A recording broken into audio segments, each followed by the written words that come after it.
Hi, I'm Bob Bell and I'm President and CEO of the Cystic Fibrosis Foundation, and I want to welcome you to Great Strides.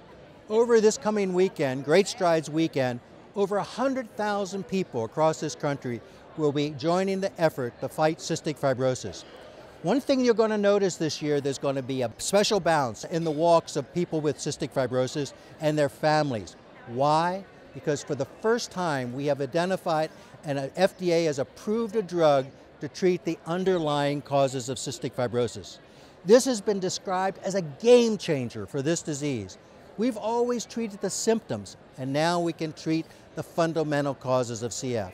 The impact of this drug on the patients who have this particular mutation is amazing.